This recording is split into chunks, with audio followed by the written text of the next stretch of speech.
ठीक है, लिखो हेडिंग लिखो differentiation.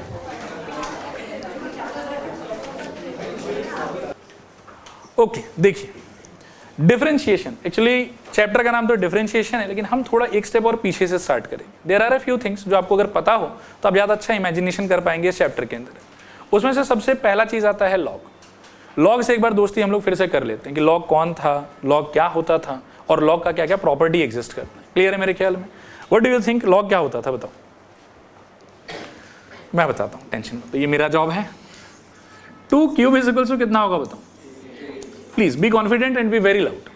2 cube is equals to 8। इसको हम बचपन में कहते थे कि यह है एक्सपोनेंशियल फॉर्म ऑफ रिप्रेजेंटेशन। क्या है ये बताओ? Exponential form of representation. Log is nothing but another new way of writing the same statement. Log का मतलब एक और नया रास्ता, एक और नया तरीका of writing the same situation.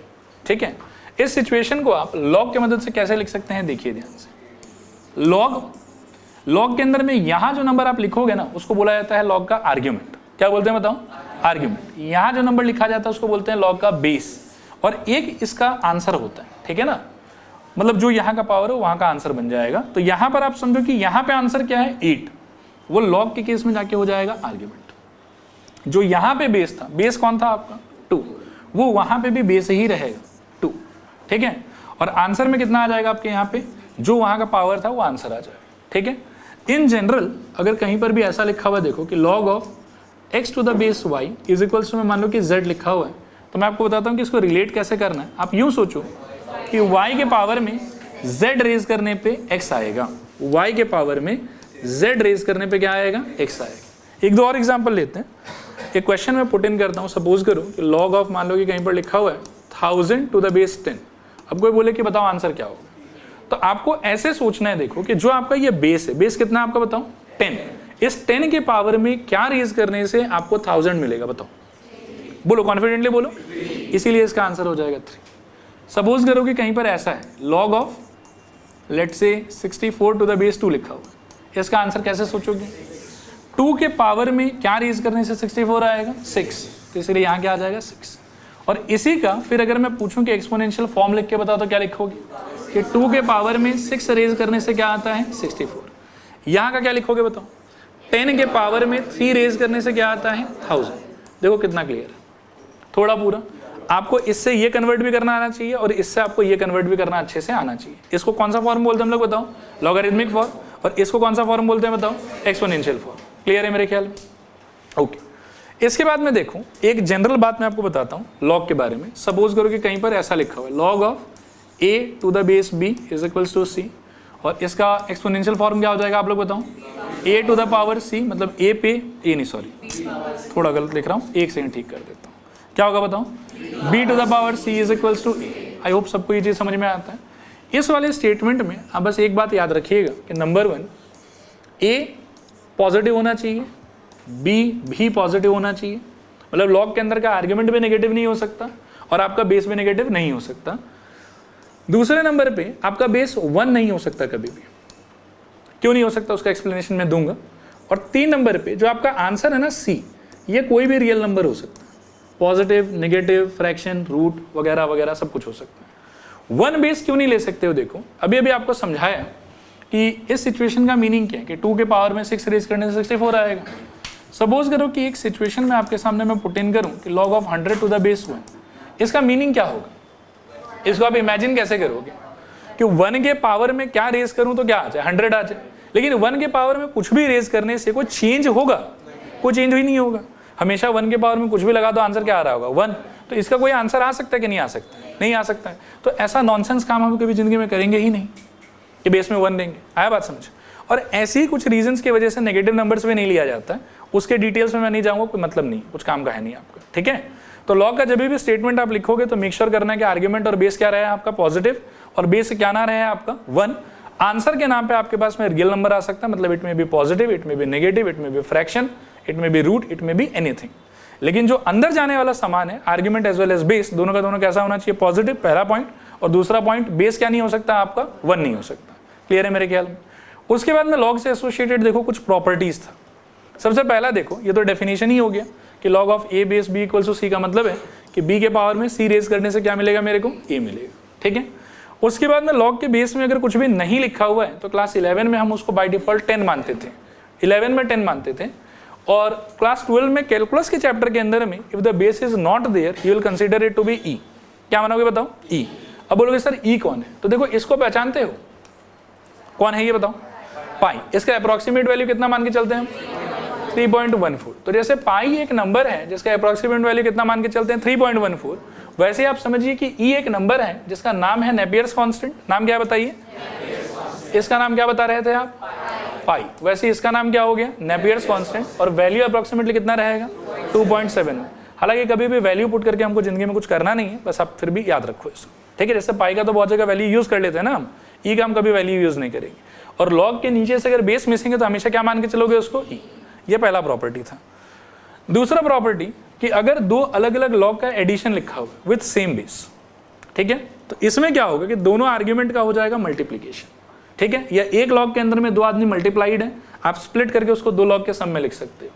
Next property कि दो लॉग के बीच में अगर मान लो कि सब्ट्रैक्शन है where the logs are having same base, तो कंबाइन होके ये आर्ग्यूमेंट में क्या हो जाएगा कि दोनों के आर्ग्यूमेंट का डिवीजन आ जाएगा और बेस आपका सेम टू सेम रहेगा। और अगर ऐसा सिचुएशन है तो आप स्प्लिट करके ऐसा लिख सकते हो। ये वाला प्रॉपर्टी इंपॉर्टेंट है, 5 नंबर वाला, इसको मैं अलग से भी लिख के दिखा देता हूँ। लॉग ऑफ मान लो कि a power m to the base b लिखा हुआ है, ठीक है? तो याद रखना कि ये जो m पावर है ये किसके पास में बताओ? आर्ग्यूमेंट के पास में। बी लाउड बोलो, किसके पास में? आर्ग्यूमेंट के पास में। तो आर्ग्यूमेंट का पावर जो है वो बाहर चला जाता है, m लॉग ऑफ क्या हो जाएगा? a base b। इसको प्लीज इस वाले सिचुएशन से कंफ्यूज मत करना, बहुत लोग कर लेते हैं कि log of a to the base b और मान लो कि whole to the power m लिखा हुआ है, तो लोगों को लगता है कि सर वो तो बताया ना आपने, तो मतलब ये भी हो जाएगा फिर कि log of a base b, but no, ये नहीं होगा। अब आप सोचो कि इसमें और उसमें फर्क क्या है? इसमें पावर किसके पास है? आर्ग्यूमेंट के पास में। और उसमें पावर किसके पास है? log a to the base b के आंसर के पास में, आर्ग्यूमेंट के पास में नहीं। बाहर जाने का कार्यक्रम कब होगा? जब आर्ग्यूमेंट के पास में पावर हो। क्लियर है मेरे ख्याल में? ऐसा ही एक प्रॉपर्टी ये भी एग्जिस्ट करता है कि मान लो कि आर्ग्यूमेंट के पास में कोई पावर नहीं है, बेस के पास में पावर है आपके, या ऐसा सोचो कि n लिख देता हूं, ठीक है ना? तो बेस के पास में अगर पावर है तो बाहर तो वो भी जाएगा। आर्ग्यूमेंट का पावर बाहर जाके कहाँ रहेगा? आपके न्यूमरेटर में। बेस का पावर बाहर जाके कहाँ रहेगा? डिनोमिनेटर में। तो ये हो जाएगा log of a base b और बाहर आ जाएगा आपके पास में 1/, ठीक है?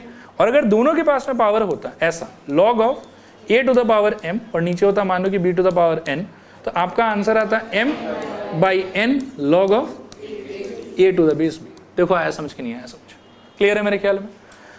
अब एक बार विजुअलाइज कर लेते हैं। तो मेरे ख्याल में ये क्लियर हो गया आप लोगों को, ठीक है?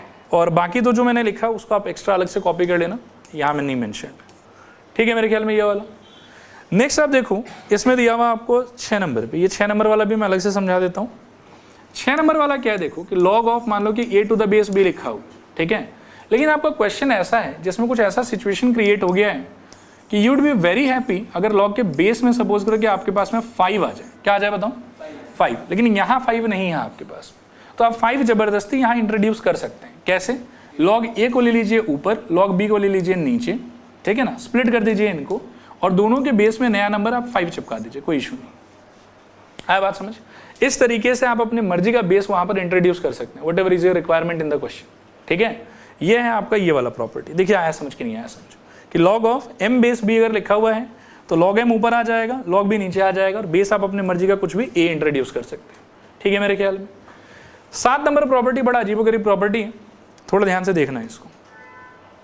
7 नंबर प्रॉपर्टी बोलता है, ठीक है ना, कि ऐसा कुछ भी हो, मान लो कि a और उसके पावर में हो एक log, ठीक है, और log के बेस में भी हो a, मतलब a एक नंबर है, log उसके पावर में है और log के बेस में क्या लिखा हुआ है? फिर से a। इस सिचुएशन में log के आर्ग्यूमेंट के पोजीशन पर आप जो भी लिखोगे ना, मान लो कि मैं x लिखता हूं, तो इस ओवरऑल पूरे एक्सप्रेशन का आंसर x होगा, ठीक है? मान लो कि मैं ऐसे लिखता हूं कि a to the power log to the base a, और मान लो कि यहां पर कुछ भी लिख देता हूं, मैं z लिख देता हूं, तो इसका आंसर क्या हो जाएगा? z।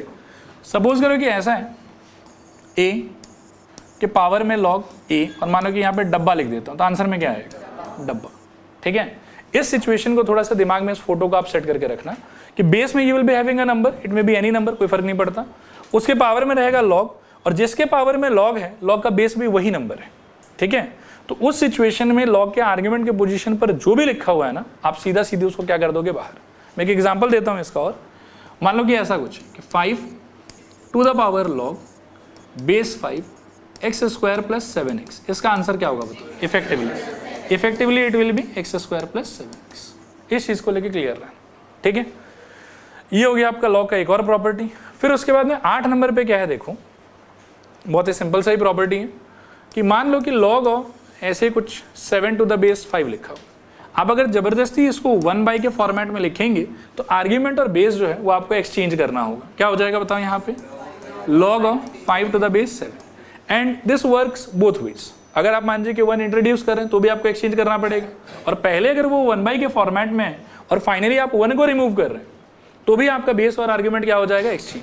कहने का मतलब है कि 1 डिवाइडेड बाय, मान लो कि ऐसा कुछ लिखा हुआ है log of 2 to the base 3, तो इसका आंसर आपके हिसाब से क्या हो जाना चाहिए?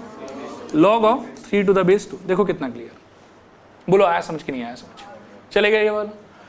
सो इसके बाद बाकी 9 और 10 तो बहुत लॉजिकल है, बहुत सिंपल है, ऐसे ही सोच लेते हैं एक बार। Log of b base b is equals to क्या आना चाहिए आंसर? आप सोचो 1 एक्सप्लेन करो कैसे आ सकता है।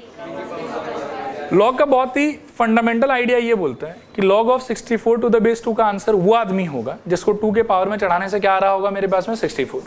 तो यहाँ पर log of b base b का आंसर कौन सा आदमी होना चाहिए? वो आदमी होना चाहिए जिसको b के पावर में चढ़ाने से आंसर क्या आ जाए? b।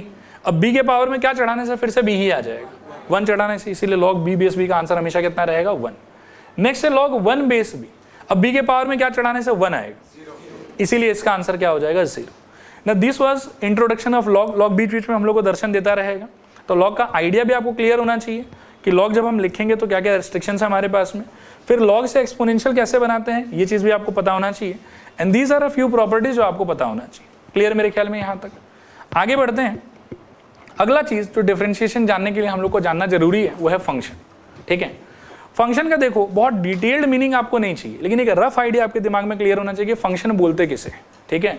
तो बहुत ही सिंपल टर्म्स में अगर मैं बोलूं तो x और y में लिखा गया एक ऐसा इक्वेशन जिसमें x का एक वैल्यू बिठाने से y का एग्जैक्टली एक आंसर बाहर आए, ऐसे स्टेटमेंट को ही हम लोग फंक्शन बोलते हैं। Any equation written in terms of x and y, ठीक है, जिसके अंदर में when you put 1 value of x you get exactly 1 value of y in return. मैं फिर रिपीट कर रहा हूं, when you put 1 value of x, ठीक है, you get exactly 1 value of y in return. इस टाइप की चीज को हम लोग क्या बोलते हैं? फंक्शन, ठीक है। मैं यहाँ एक टास्क दे रहा हूँ, आप जरा जज करके बताइए कि ये फंक्शन है कि नहीं। मान लो 4 करो तो चेक करो एक बार अपने कॉमन सेंस से। आता हूँ, कर रहे हैं डिस्कस, ठीक है। बोलो आपके हिसाब से ये फंक्शन होगा कि फंक्शन नहीं होगा? ये equation in x and y है, लेकिन इसमें सपोज करो कि मैं x इक्वल टू 0 बिठाता हूँ। क्या बिठाता हूँ बताओ? 0। तो इससे y का आंसर क्या आएगा सोचो? 0 square plus y square is equal to 4। So मेरे ख्याल में y square is equal to 4 and y equal to कितना आ जाएगा? Plus minus 2। तो x का एक वैल्यू बिठाने से आंसर में कितना वैल्यू आया y का? ये फंक्शन नहीं हो सकता फिर, ठीक है। फंक्शन होने के लिए इक्वेशन का ये प्रॉपर्टी होना बहुत जरूरी है। जैसे इसको देखो कि x plus y is equal to 5, इसमें आप x का चाहे जितना ही वैल्यू बिठा लो, हर बार आपको रिटर्न में y का कितना आंसर मिलेगा? एक आंसर मिलेगा। तो इस टाइप के इक्वेशन को ही हम इन जनरल क्या बोलते हैं? फंक्शन। फंक्शन का मतलब फिर बता देता हूं, देखो अ equation constituted by the help of x and y, ये composed of x and y such that x का एक नंबर उसमें बिठाने से रिटर्न में आपको y का कितना नंबर मिलना चाहिए? एग्जैक्टली एक नंबर मिलना चाहिए। ऐसे चीज को हम लोग क्या बोलेंगे? फंक्शन।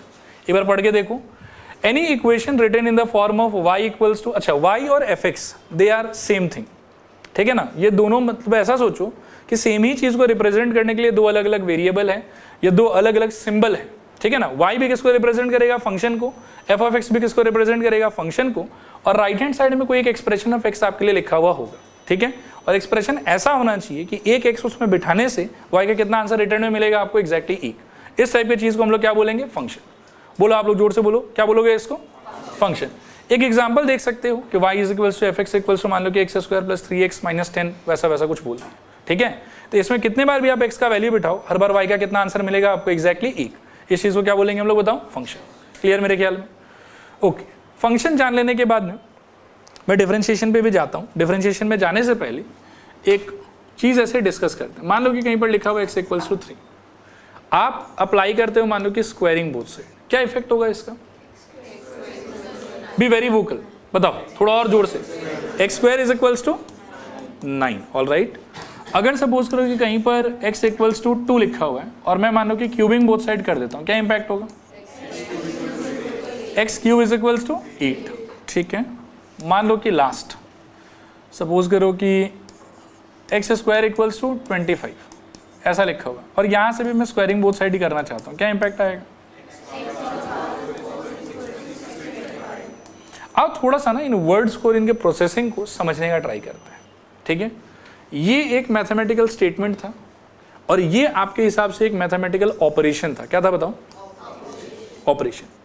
जिस ऑपरेशन का रूल फिक्स, इस ऑपरेशन का रूल ये है कि जिस किसी भी चीज पे आप ये वाला ऑपरेशन अप्लाई करोगे तो आंसर प्राप्त करने के लिए द रूल इज सेट कि what ever was the initial value उसको खुद से ही एक बार क्या करोगे? मल्टीप्लाई। यही रूल है आपका, ठीक है ना। तो इससे आंसर निकालने का जो रूल है वो रूल हमको ये कहता है कि आंसर ऐसे निकलेगा, देखो कि जैसे यहाँ पे x पे लगाया स्क्वायर और यहाँ पर किस पे लगाया स्क्वायर? 3 पे लगाया स्क्वायर। x का स्क्वायर फाइंड करने का मतलब है कि x को x से ही मल्टीप्लाई कर लो और 3 पे स्क्वायर लगाने का क्या मतलब है कि 3 को 3 से ही मल्टीप्लाई कर लो, ठीक है। और ये करने के बाद में मैथमेटिकली x स्क्वायर और ये करने के बाद में मैथमेटिकली क्या आ जाएगा? 9। इसीलिए हम कह रहे हैं कि x square equals to 9, impact of this, ठीक है। क्यूबिंग बोथ साइड का मैथमेटिकल मीनिंग क्या है? रिकॉल करो, सोचो, तभी आप लोगों को डिफरेंशिएशन भी समझ में आएगा। क्यूबिंग बोथ साइड करने का मतलब है कि x पे आपने लगा दिया पावर 3 और 2 पे भी आपने लगा दिया पावर 3। क्यूब करने का मतलब है कि सेम व्यक्ति को 3 बार अपने आप से मल्टीप्लाई करना है, तो 2 इंटू 2 इंटू 2, इसका मीनिंग क्या आ जाएगा बताओ? x cube. और 2 इंटू 2 इंटू 2 का मीनिंग क्या आ जाएगा बताओ? 8। इसीलिए आंसर आया x क्यूब इक्वल्स टू 8। आया बात समझ? डिफरेंशिएशन करना भी एक तरीके से ऐसा ही कोई एक ऑपरेशन है। आया बात समझ? जैसे क्यूबिंग बोथ साइड ऑपरेशन से फेमिलियर हो आप, ठीक है।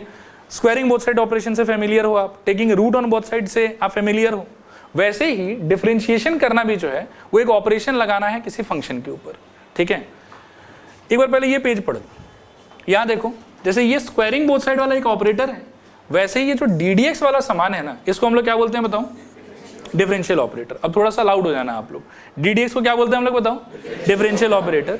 ये वाला चीज आप नॉर्मल इस टाइप के इक्वेशन पे लगाते हो। डिफरेंशियल ऑपरेटर हमेशा क्या चीज पे लगाया जाता है? थोड़ा और लाउड, फंक्शन पे। ये ऑपरेटर लगाने के बाद में, जैसे SBS लगाने के बाद में आपको रिजल्ट क्या मिला? x square equals to 9।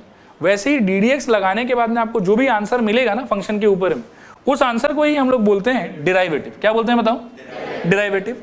और जो प्रोसेस है उस डिराइवेटिव को फाइंड आउट करने का, उस पूरे प्रोसेस को, जैसे इस प्रोसेस को आप क्या बोलते हो? स्क्वायरिंग बोथ साइड करना। और ये आंसर को आप क्या बोलते हो? कि स्क्वायर आ गया, ठीक है ना। वैसे ही ddx अगर आप लगाओगे तो उसके आंसर को क्या बोलोगे आप? डिराइवेटिव। और डिराइवेटिव को ऑब्टेन करने का जो पूरा का पूरा आपका प्रोसेस होगा, उस प्रोसेस को क्या बोलोगे आप? डिफरेंशिएशन।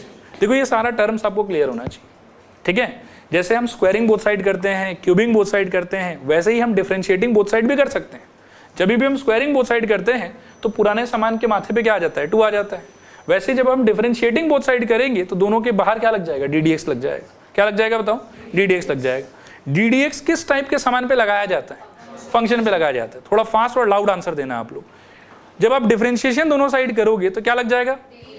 ddx। ddx किस पे लगाओगे? फंक्शन पे। फंक्शन पे लगा के जो आंसर आएगा उसको क्या बोलोगे? डिराइवेटिव।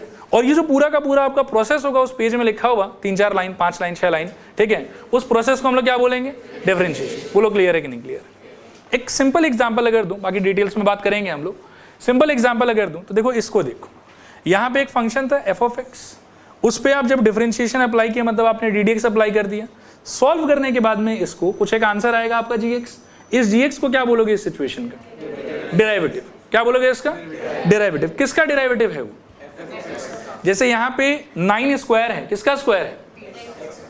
x का स्क्वायर है या 3 का स्क्वायर है। वैसे यहाँ पे ये gx किसका डेरिवेटिव है? f(x) का। किसका डेरिवेटिव बताओ? f(x) का।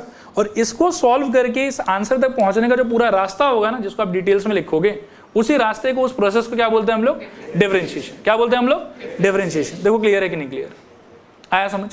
फिर आप देखो एक और एग्जांपल कि जैसे फंक्शन के नाम पे अगर आप 2x लेते हो, मतलब x स्क्वायर लेते हो, आगे चल के मैं आपको समझाऊंगा कि ये 2x कैसे हो जाता है, लेकिन अभी के लिए जस्ट एग्जांपल बतौर मैंने क्या लिया है कि अगर मैं ddx अप्लाई करूंगा x स्क्वायर पे तो आंसर में क्या आएगा मेरे पास में?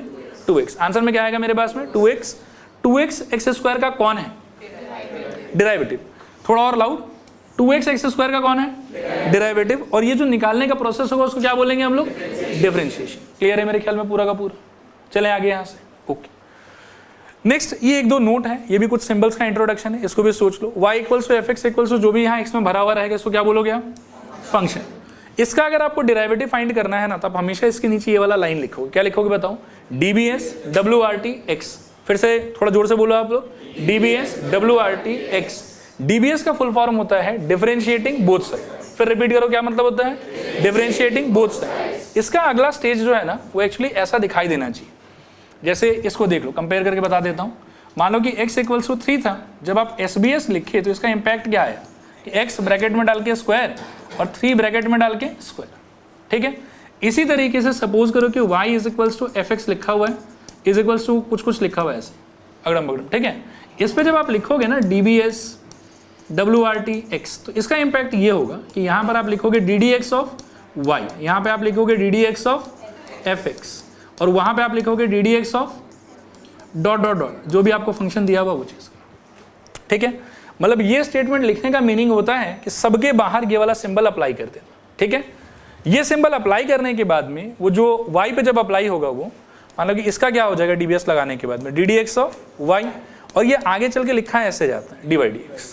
ठीक है, इस पे जब आप ddx लगाओगे तो वो देखने में एक बार के लिए कैसा हो जाएगा ddx ऑफ एफ एक्स, और आगे चल के उसको लिखा जाता है by this symbol f dash of x। f dash of x का मतलब है ddx of f x. Clear है मेरे ख्याल में? और यहाँ पर भी जब आप ddx लगाओगे ना तो कुछ ना कुछ आंसर आएगा। Mostly this and this they will be different from each other. कोई कोई सिचुएशन में दे कैन बी सेम, लेकिन यहाँ जो भी कुछ रहा होगा ddx लग जाने के बाद में वो चीज़ चेंज होकर कुछ नया आ जाएगा यहाँ पे। ठीक है मेरे ख्याल में? क्लियर है मेरे ख्याल में? और यहाँ पे जो भी चीज़ आपको मिलेगा ना वो इस फंक्शन एफ एक्स का क्या बोलोगे आप उसको? डेरिवेटिव। और जो प्रोसेस होगा आंसर ऑब्टेन करने का उसको क्या बोलोगे? डिफरेंशिएशन। क्लियर है मेरे ख्याल में? अच्छा, इस पर्टिकुलर चीज के लिए there are a few other symbols as well. ठीक है, dy/dx is the most common symbol. Next है एक सिंबल जिसको हम लोग बोलते हैं y डैश। क्या बोलते हैं बताओ? y dash. कभी कभार कैपिटल Y सब्सक्रिप्ट में 1 भी अगर लिखा हुआ रहे तो आपको यही सोचना है कि dy/dx लिखा हो। क्या सोचना है बताओ? dy/dx लिखा है। ठीक है मेरे ख्याल में? थोड़ा सा पीछे से चलते हैं वापस से। फंक्शन का मीनिंग एक बार बताओ मेरे को, क्या था? x और y का वोकल x और y का ऐसा इक्वेशन जिसमें x का एक वैल्यू डालने से y का एग्जैक्टली एक वैल्यू रिटर्न में मिले उसको बोलेंगे फंक्शन। ये हो गया पहला पार्ट। डायरेक्ट डिफरेंशिएशन के लिए आपको क्या अप्लाई करना पड़ेगा? dbs wrt x। ठीक है, ये अप्लाई करने से हर जगह क्या लग जाएगा? ddx। ठीक है, ddx कौन है? Differential operator. कौन है ddx? Differential operator. इसको सॉल्व करके जो लास्ट में आंसर आएगा उसको क्या बोलेंगे? इनिशियल फंक्शन का डेरिवेटिव, जिस पे लगा रहे थे उसका डेरिवेटिव। और फाइंड करने का जो पूरा का पूरा प्रोसेस होगा हमारा उसको क्या बोलेंगे? डिफरेंशिएशन। कितना क्लियर है यहाँ तक बताओ? पूरा। ddx क्या चीज पे लगता है? फंक्शन पे लगता है। ddx क्या चीज पे लगता है? फंक्शन पे लगता है। तो इस बात को एक्सप्लोर करने के लिए हम इस पेज को देखें। ठीक है, ddx हमेशा किस पे लगेगा फिर से बताओ? फंक्शन। और वैसे तो ये फंक्शन बहुत प्रकार का हो सकता है। ठीक है, लेकिन सिंस आप लोग अप्लाइड मैथ्स पढ़ रहे हो तो आपके सिलेबस में सिर्फ 3 टाइप का फंक्शन ही इंपॉर्टेंट है। आया बात समझ? वैसे ये जो लिस्ट है 10-12 टू का लिस्ट है, बट आपको 10-12 लिस्ट नहीं चाहिए। आपको सिर्फ और सिर्फ कितना टाइप का फंक्शन जानना है बताओ? 3। एक बार फिर पूछ लेता हूँ, ddx लगेगा क्या चीज पे बताओ? एक बार और थोड़ा जोर से बताओ। और हमारे सिलेबस में कितने टाइप का फंक्शन इंक्लूडेड है? नाम पढ़ते हैं। पहला फंक्शन का नाम क्या बताओ? Algebraic function. दूसरे फंक्शन का नाम क्या है? Exponential function. तीसरे फंक्शन का नाम क्या है? Logarithmic function. आओ पहले इनसे दोस्ती करते हैं कि एल्जेब्रिक फंक्शन बोलेंगे किसको। ठीक है ना? तो जब कभी भी आपको ऐसा कुछ लिख के मिलेगा, ध्यान से सोचना, हाँ एकदम कंफ्यूजन नहीं होना चाहिए। y equals to f of x, this is a very common thing, ये आपको हर जगह मिलेगा। इसके बाद का जो डिजाइन है वो ऐसा होना चाहिए कि बेस में रहे x और पावर में रहे n। यहां पे मैं कह देता हूं कि x इज अ वेरिएबल, ठीक है, और n इज नंबर। n की जगह पर कोई भी नंबर हो सकता है, 2 हो सकता है, 3 हो सकता है, हाफ हो सकता है, 3/2 हो सकता है, 4/5 हो सकता है, -1 हो सकता है, सब कुछ चलेगा। हम बेस में बस क्या होना चाहिए मेरे पास में? वेरिएबल। पावर में मेरे पास में क्या होना चाहिए? नंबर। तो इस टाइप के डिजाइन का जो भी फंक्शन मेरे को मिलेगा उसको मैं क्या बोलूंगा बताओ? Algebraic function. Please be vocal about this. उसको क्या बोलूंगा बताओ? Algebraic function. और अगर मैं आपसे पूछूं कि एल्जेब्रिक फंक्शन कैसा दिखता है तो क्या जवाब दोगे? Variable power constant.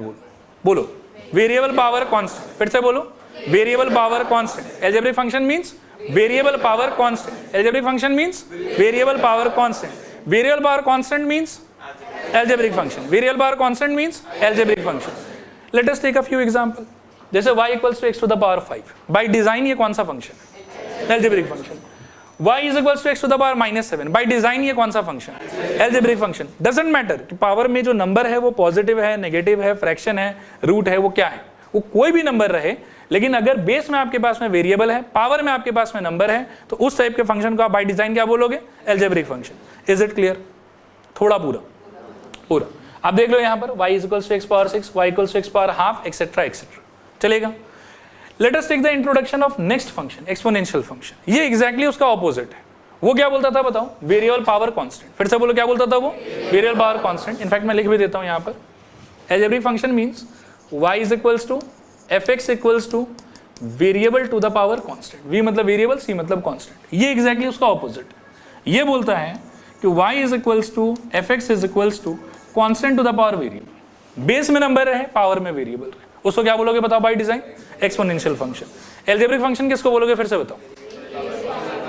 और जोर से. Variable to the power constant. Exponential function किसको बोलोगे?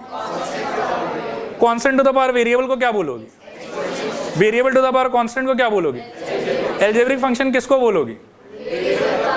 एक्सपोनेंशियल फंक्शन किसको बोलोगे? हो गया दोस्ती आप लोग. एक बार देख लो. y equals to f x common symbol है, हर जगह यूज होता है. a पावर x इसका स्टैंडर्ड फॉर्मेट है. a जहां पर एक कांस्टेंट है और x यहां पर क्या है? वेरिएबल. कुछ एग्जांपल्स अगर देखना चाहें तो y equals to 2 power x, y equals to 3 power x, इस टाइप का कोई भी चीज जहां बेस में आपके पास में क्या रहे? फिक्स नंबर, और पावर में क्या रहे आपके पास में? वेरिएबल. इस चीज को हम लोग क्या बोलेंगे बताओ? Exponential function. तीसरा व्यक्ति जिससे आपको दोस्ती करना है वो है लॉगरिथमिक फंक्शन. कौन सा फंक्शन बताओ? Logarithmic function. ये क्या बोलता है?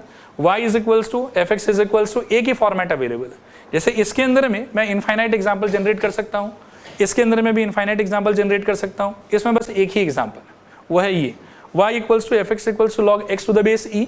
बेस को कभी कभार खाली भी छोड़ा जा सकता है. शुरू में ही बता दिया आपको कि बेस में कुछ नहीं है कैलकुलस के अंदर में, तो लॉग के बेस में क्या अज्यूम करोगे आप by default? E.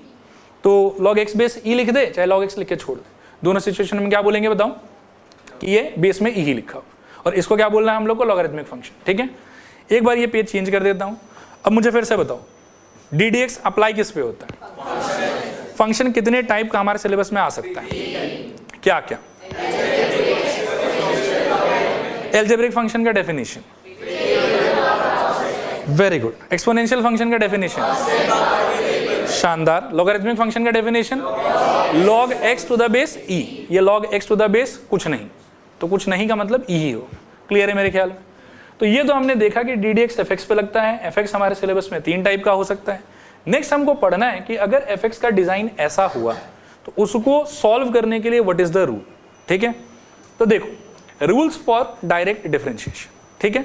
We all know कि एल्जेब्रिक फंक्शन देखने में कैसा होगा? Variable to the power constant. तो यहां पर देखो ddx अगर variable to the power constant पे लगेगा तो this is the rule that we need to follow. ठीक है ना. इसको हम लोग पढ़ेंगे 3 बार 4 बार और याद करने का ट्राई करेंगे. सबसे पहले बताओ कि एल्जेब्रिक फंक्शन दिखता कैसा है? Variable to the power constant. और x to the power n इसी फॉर्मेट को रिप्रेजेंट करता है कि नहीं रिप्रेजेंट करता है? करता है. आप आंसर देख लो इसका क्या आ रहा है? n x to the power n-1. मेरे साथ रिपीट करना, बोलो ddx ऑफ, थोड़ा और loud voice, ddx of x power n is equals to n x to the power n-1. एक बार और, ddx of x power n is equals to n x to the power n-1. ठीक है. 1-2 question में apply करके दिखाता हूं और फिर आप लोगों को भी कुछ चांस दूंगा, आप लोग फटाफट आंसर बताने का ट्राई करना. Let us take a very simple situation. Let's say ddx of, मानो कि x स्क्वायर चाहिए मेरे को, जो सबसे पहला एग्जांपल था हमारा, वो इसी फॉर्मेट में फॉल करता है. तो यही रूल अप्लाई होना चाहिए. And what should be the answer? Tell me. मैं एक बार 2x नहीं बोलूंगा, मैं तो इस फॉर्मेट को फॉलो करूँ. n के जगह पर क्या नंबर है बताओ? 2. तो 2 इंटू x पावर 2-1 और सॉल्व करके क्या आएगा? 2x. इसीलिए 2x आया था वहां. ठीक है. मान लो कि एक घटिया सा सिचुएशन है. ddx ऑफ सपोज करो कि x क्यूब है. अब डायरेक्ट आंसर बताओ आप लोग. आ रहा है ना समझ? मान लो कि ddx of x to the power 4 लिखा हो, क्या आएगा आंसर बताओ? 4x cube. मान लो कि ddx of x to the power कुछ ऐसे ले लो, 50 ले लो, क्या आएगा answer? 50x to the power 49. कितना समझ में आया? पूरा. अभी यहाँ पे देखो 2 बहुत इंपॉर्टेंट क्वेश्चन है. ठीक है ना. जिसको हम आगे चल के बार बार रिपीटेडली यूज करते रहेंगे। इन रिजल्ट्स को ध्यान से देखना एक बार। एक है D d x of 1/x, ठीक है। पहले आप सोचो कि by design is it really algebraic function? कैसे? हाँ, एल्जेब्रिक फंक्शन बोलता है कि वेरिएबल हो, उसके पावर में नंबर हो। यहां तो वेरिएबल ही पाताल लोक में चला गया। करेक्ट। बाय डिजाइन इसको तो मैं एल्जेब्रिक नहीं बोलूंगा, लेकिन फिर ये तो और कोई कैटेगरी में भी फॉल नहीं कर रहा है। एक्सपोनेंशियल भी नहीं है, लॉगरिथमिक भी नहीं है। हमारे सिलेबस में 3 ही 2 आदमी है, तो इसको किसी में तो फॉल करना पड़ेगा। तो इसको क्या है कि पहले आपको थोड़ा सा मॉडिफाई करना पड़ेगा, देखने में थोड़ा सा मेकअप करना है इसका, और ये देखने में कैसा हो जाएगा x to the power -1। अब ये हूबहू मैच कर रहा है मेरे ख्याल में इस वाले से, और इसका आंसर अब बताओ उस फॉर्मूला से क्या होना चाहिए? -1 x to the power -1 तो आंसर क्या आ गया? -1 डिवाइडेड बाई x²। इतना घटिया काम हम आज के बाद में कभी नहीं करेंगे, ठीक है ना। आज के बाद में हम सीधा सीधा इसको एज अ फॉर्मूला याद रखेंगे। D d x of 1/x equals to कितना? -1/x², ठीक है। ये है हमारा एक और इसका स्पेशल रिजल्ट, ठीक है। इस वाले फॉर्मेट में एक स्पेशल रिजल्ट ये वाला होगा, एक स्पेशल रिजल्ट ये वाला होगा। नेक्स्ट एक और सिचुएशन है जो हम फ्रीक्वेंटली फेस करेंगे, तो इसको भी देख लेते हैं। देखना जरा, डी डी एक्स ऑफ मेरे को चाहिए सपोज करो √x। पहले बोलो बाय डिजाइन ये एल्जेब्रिक है कि नहीं? नहीं, देखने में तो उतना अच्छा सा नहीं लग रहा है, थोड़ा मॉडिफिकेशन कर सकते हैं। क्या हो जाएगा बताओ? This can be converted into या modified into x to the power ½ बोलो क्या आंसर होना चाहिए? इसको फॉलो करना है, बोलो ½ into x power ½ -1 which is equals to ½ into x power -½ और ये हो जाएगा ½ into 1/x power ½ और ये हो जाएगा 1/2 into 1/√x और मिक्स करके मिला के क्या आ जाएगा? 1/2√x। वापस से आज के बाद में ये घटिया काम हम दोबारा नहीं करेंगे। हम सीधा सीधा इसको एज अ फॉर्मूला याद रखेंगे कि d d x of √x is always equals to क्या होगा हमारे लिए? 1/2√x। This is another result जो आप लोगों को याद रखना है। देखो आया समझ के नहीं आया समझ, और याद भी रखना है। क्लियर मेरे ख्याल में? ये हमने कौन से टाइप के फंक्शन का डीलिंग कंप्लीट कर लिया? एल्जेब्रिक फंक्शन का। नेक्स्ट कौन सा फंक्शन था लिस्ट में? एक्सपोनेंशियल। अगला देखो उसका रिजल्ट देखना है। अच्छा रुको, इससे रिलेटेड नोट भी। नोट को बताने से पहले एक और स्पेशल सिचुएशन डिस्कस कर लेता हूँ। D d x of suppose करो कि x चाहिए बस y। ये है एल्जेब्रिक के फॉर्मेट में कि नहीं है? मेरे ख्याल में पावर में क्या दिख रहा है आपको? 1 दिखाई दे रहा है ना यहाँ पे। तो इस 1 का आप क्या कर सकते हो? 1 into x to the power 1 - 1 which is equals to 1 into x to the power 0। Ultimately कितना आ रहा है? 1। इसको आप आज के बाद में फिर से डायरेक्टली याद रखना। क्या आंसर होगा आपका बताओ? D d x of x is equals to कितना? 1। कभी कभी जीवन में ऐसा भी हो सकता है कि वेरिएबल x में ना आके y में आ जाए, या z में आ जाए, या t में आ जाए, या p में आ जाए, कोई भी चीज में आ जाए। तो जब भी याद रखना कि नीचे वाला वेरिएबल ऊपर वाला वेरिएबल मैच कर रहा होगा ना, और दोनों का पावर 1 1 है, आपका आंसर 1।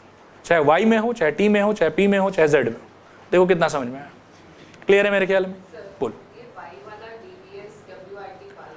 हाँ, DBSWRT है। मतलब आप अगर यहाँ पे x मेंटेन करना चाहते हैं तो आप लिखेंगे DBSWRT x। अगर आप नीचे y मेंटेन करना चाहते हैं तो आप लिखेंगे DBSWRT y। अगर आप नीचे t मेंटेन करना चाहते हैं किसी सिचुएशन में, क्वेश्चन आएगा तो मैं ज्यादा अच्छे से बताऊंगा इसको, तो आप लिखेंगे DBSWRT t। क्लियर मेरे ख्याल में? ये एक बहुत ही अलग सा सिचुएशन है। DDX of k is equals to कितना? 0। ये आपको आज के बाद में कंठस्थ याद रखना है।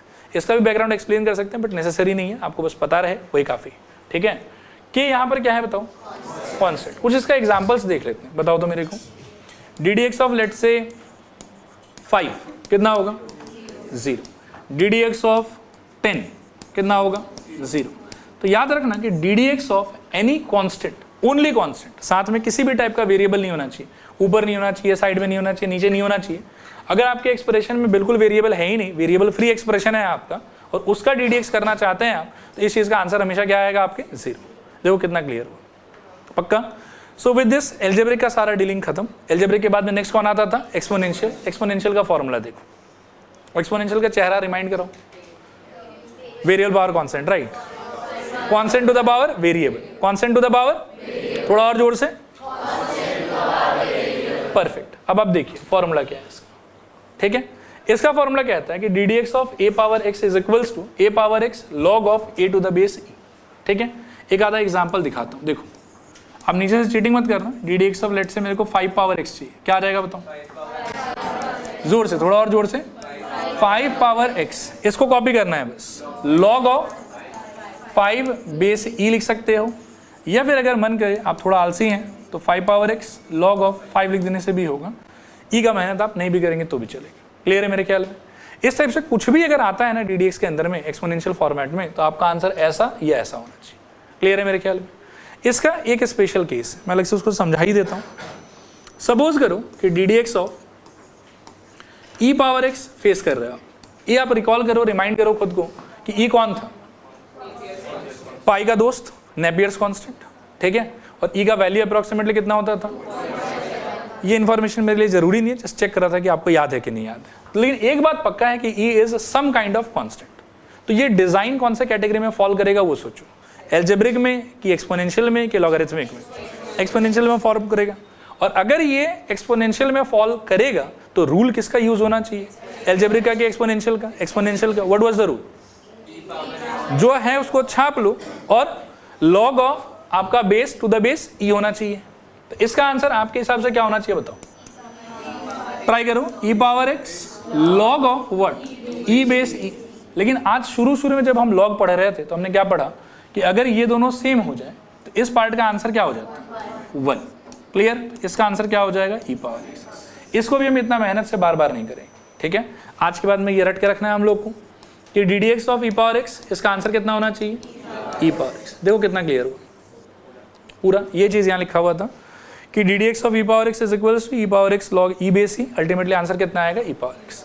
यहाँ पर कोई वैसा स्पेशल सिचुएशन नहीं है जो आपको रट के रखने का जरूरत है, ठीक है। बस 2 ही केस है, एक ये वाला और एक ये वाला। अब बाकी जो भी आएगा वो हम डायरेक्टली डील कर लेंगे, ठीक है।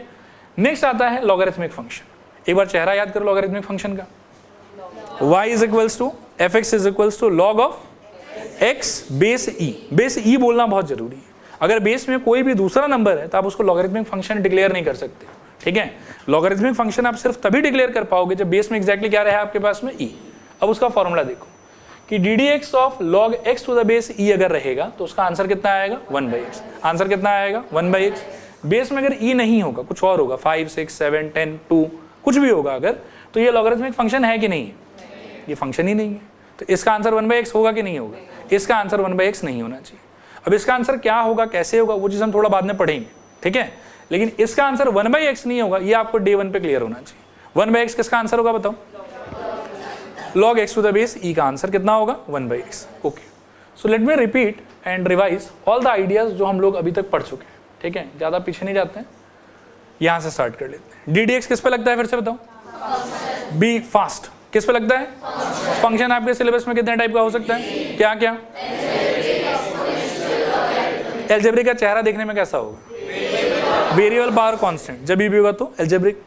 एक्सपोनेंशियल का चेहरा कैसा होगा? Constant power variable. लॉगरिथमिक का चेहरा कैसा होगा? log x to the base e। e के अलावा कुछ भी और रहा तो वो लॉगरिथमिक फंक्शन नहीं है, उसका रूल, उसका फॉर्मूला उस पर अप्लाई नहीं कर सकते। क्लियर मेरे ख्याल में? ओके। एल्जेब्रिक फंक्शन का स्टैंडर्ड फॉर्मूला क्या था?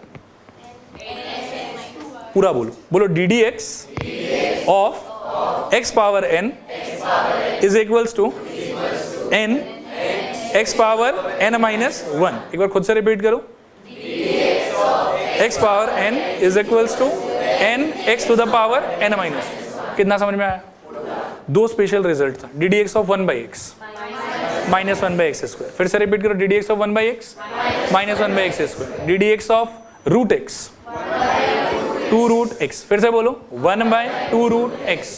नेक्स्ट आदमी है ये, इसका स्टैंडर्ड फॉर्मूला क्या था? डी डी एक्स, अच्छा स्टैंडर्ड फॉर्मेट बोल रहे हो, बोलो फॉर्मेट क्या था? Constant to the power variable. Formula बताओ। D d x of a power x is equals to a power x log of a base e. फिर से बोलो। D d x of a power x is equals to power x log of a base e. आया समझ? एक ही special result था क्या? D d x of e power x is equals to e power x. D d x of e power x is equals to e power x. तीसरा व्यक्ति format log of x to the base e। एक ही formula exist करता है इसका, D d x of, नहीं शुरू से, d d x of हाँ आप लोग भी बोलो, फिर से बोलो, d d x of log of x base e is equals to 1/x। Be very careful, फिर से बता देता हूं, बेस में अगर ई के जगह कुछ भी और हुआ तो आंसर 1/x नहीं होगा, आंसर होगा उसका भी कुछ और होगा, कैसे आएगा आगे सिखाऊंगा। क्लियर मेरे ख्याल में यहां तक? ओके, यहां तक अब थोड़ा सा लिख लेते हैं एक बार। लिखिए, हेडिंग लिखिए डायरेक्ट डिफरेंशिएशन। इसमें लिखिए नंबर 1 डायरेक्ट डिफरेंशिएशन, ये हेडिंग होगा आपका। नंबर 1 फॉर एल्जेब्रिक फंक्शन, ऐसे लिख दो, फॉर एल्जेब्रिक फंक्शन। इसके अंदर मैं लिखूं number 1 d d x of x power n, d d x of rules for direct differentiation. Next सब हेडिंग होगा आपका एल्जेब्रिक फंक्शन। उसके अंदर में number 1 d d x of x power n is equals to n into x to the power n minus 1, n into x to the power n minus 1। एक दो example लिख लो, d d x of x square equals to 2x, d d x of x square equals to 2x। एक example लिख लो, d d x of x cube equals to 3x square, d d x of x cube is equals to 3x square.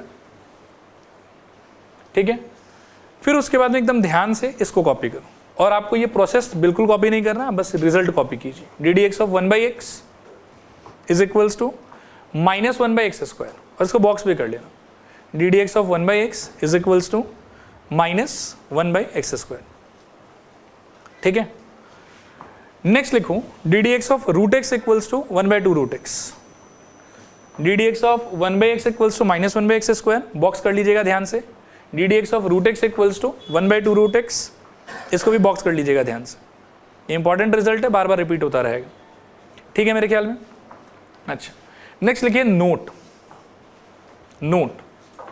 ठीक है, note में लिखिए d d x of x equals to 1, d d x of x is equals to 1, पहला point, comma d d y of y equals to 1, इसी के बगल में note में पहला d d x of x equals to 1, comma d d y of y equals to 1, comma d d t of t equals to 1। ऐसा कुछ भी होगा तो हर बार आंसर 1 रहेगा। दूसरा नोट लिखिए d d x of k equals to 0, d d x of k equals to 0, comma where k is any constant, where k is any constant. ठीक है, नेक्स्ट लिखूं d d x of 5 equals to 0 या d d x of 10 equals to 0, दोनों चीजें लिख लो, d d x of 5 equals to 0, d d x of 10 equals to 0, ये example था। नेक्स्ट आप लोग सेम फॉर्मेट में इसको और इस रिजल्ट को कॉपी कर लो तो फटाफट हो गया होगा ये वाला। नेक्स्ट इसको कॉपी कर लो, इस दोनों पॉइंट को कॉपी कर लो।